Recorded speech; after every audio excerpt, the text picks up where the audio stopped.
ਅੱਜ Epstein files ਦੇ ਹੋਰ ਜਿਹੜੇ ਪੇਪਰਸ ਆ ਉਹ ਬਾਹਰ ਆਏ ਹੈਗੇ ਆ, ਮਿਲੀਅਨਸ ਆਫ ਪੇਪਰਸ ਜਿਹਦੇ ਵਿੱਚ ਜੋ ਨਵੀਆਂ ਫਾਈਲਸ ਆਈਆਂ ਉਹਨਾਂ 'ਚ ਕਈ ਲੋਕਾਂ ਦੇ ਨਾਂ ਆਏ ਆ ਜਿਨ੍ਹਾਂ 'ਚ ਪ੍ਰੈਜ਼ੀਡੈਂਟ ਡੋਨਲਡ ਟਰੰਪ ਉਹਨਾਂ ਦਾ ਵੀ ਆ, ਬਿਲ ਗੇਟਸ ਦਾ, ਰਿਚਰਡ ਬ੍ਰੈਂਸਨ ਤੇ ਈਵਨ ਜੋ ਇਲੋਨ ਮਸਕ ਹੈਗਾ ਉਹਦਾ ਨਾਂ ਵੀ ਆ ਰਿਹਾ ਹੈਗਾ। ਡੋਨਲਡ ਟਰੰਪ ਉਹਨਾਂ ਦਾ ਨਾਮ ਕਈ ਵਾਰੀ ਇਹਨਾਂ ਫਾਈਲਸ ਦੇ ਵਿੱਚ ਮੈਂਸ਼ਨ ਹੋਇਆ ਹੈਗਾ। ਕਹਿੰਦੇ ਵੀ ਐਲੀਗੇਸ਼ਨਸ ਸਮ ਸੈਕੰਡ ਹੈਂਡ ਇਹ FBI national theatre operation centre ਨੂੰ ਜੋ ਸੈਂਡ ਕੀਤੀਆਂ ਗਈਆਂ ਸੀ ਇਨਫੋਰਮੇਸ਼ਨ ਬਾਈ ਫੋਨ ਤੇ ਇਲੈਕਟ੍ਰੋਨਿਕਲੀ।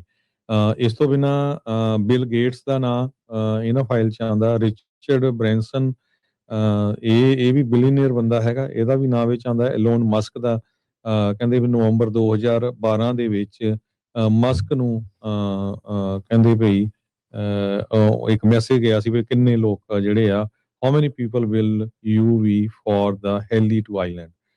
ਸੋ ਇਸੇ ਤਰ੍ਹਾਂ Andrew Mountbatten Windsor Buckingham Palace UK ਦਾ ਰਾਜਾ ਹੀ ਕਹਿ ਸਕਦੇ ਹੈਗੇ, ਪ੍ਰਿੰਸ ਕਹਿ ਸਕਦੇ ਹੈਗੇ, ਉਹਦਾ ਨਾਂ ਵੀ ਆਉਂਦਾ ਆ।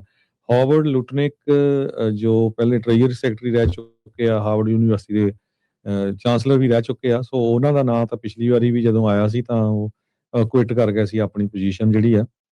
ਸਟੀਵ ਟਿਸ਼ ਇਹਦਾ ਨਾਂ ਵੀ ਜਿਹੜਾ ਆ ਇਹ ਮੇਨ ਬੰਦਿਆਂ ਦੇ ਨਾਂ ਆਏ ਹੈਗੇ ਆ। ਜੀ, ਹਾਵਰਡ ਲਿਟਨ ਇੱਕ ਬਿਲੀਅਨੀਅਰ ਬਿਜ਼ਨਸਮੈਨ ਆ ਜੋ ਇਸ ਟਾਈਮ ਟਰੰਪ ਉਹਨਾਂ ਦੇ ਕਮਰਸ ਦੇ ਸਕੱਤਰ ਦੇ ਤੌਰ ਦੇ ਉੱਤੇ ਭੂਮਿਕਾ ਨਿਭਾ ਰਹੇ ਹੈਗੇ ਆ।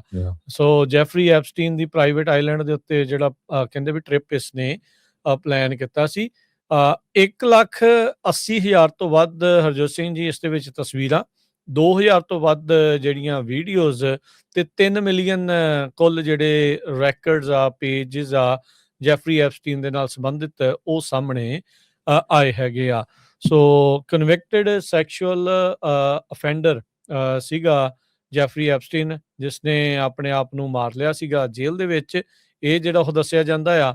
ਤੇ ਸਿਟਿੰਗ ਪ੍ਰੈਜ਼ੀਡੈਂਟ, ਸਾਬਕਾ ਪ੍ਰੈਜ਼ੀਡੈਂਟ, ਟੌਪ ਦੀਆਂ ਕੈਬਨਿਟ ਦੇ ਮੰਤਰੀ, ਉਹ ਤੇ ਦੁਨੀਆ ਦੇ ਹੋਰ ਪਤਾ ਨਹੀਂ ਕਿਹੜੇ-ਕਿਹੜੇ ਲੋਕ ਜਿਹੜੇ ਆ ਉਹਨਾਂ ਦਾ ਇਸ ਦੇ ਵਿੱਚ ਨਾਮ ਹੈਗਾ ਆ। ਇੱਕ ਈਮੇਲ ਬੜੀ ਇਸ ਟਾਈਮ ਵਾਇਰਲ ਜਿਹੜੀ ਹੋ ਰਹੀ ਆ ਬਿਲ ਜਿਹੜੇ ਆ ਗੇਟਸ ਆ ਉਸ ਦੀ, ਜੋ ਕਿ ਇਹਦੇ ਕੋਲੋਂ ਦਵਾਈ ਦੀ ਮੰਗ ਕਰ ਰਿਹਾ ਕਿਉਂਕਿ ਇਸ ਨੂੰ STD ਜਿਹੜੀ ਆ ਬਿਲ ਗੇਟਸ ਨੂੰ ਜਿਹੜੀ ਉਹ ਹੋਈ ਹੁੰਦੀ ਆ। ਸੋ ਕਾਫੀ ਜਿਹੜਾ ਹਰਜੋਤ ਸਿੰਘ ਜੀ ਇਹਦੇ ਨਾਲ ਬਹੁਤ ਸਾਰੇ ਲੋਕ ਤੱਤੇ ਪਾਣੀ ਦੇ ਵਿੱਚ ਜਿਹੜੇ ਉਹ ਆਉਣਗੇ।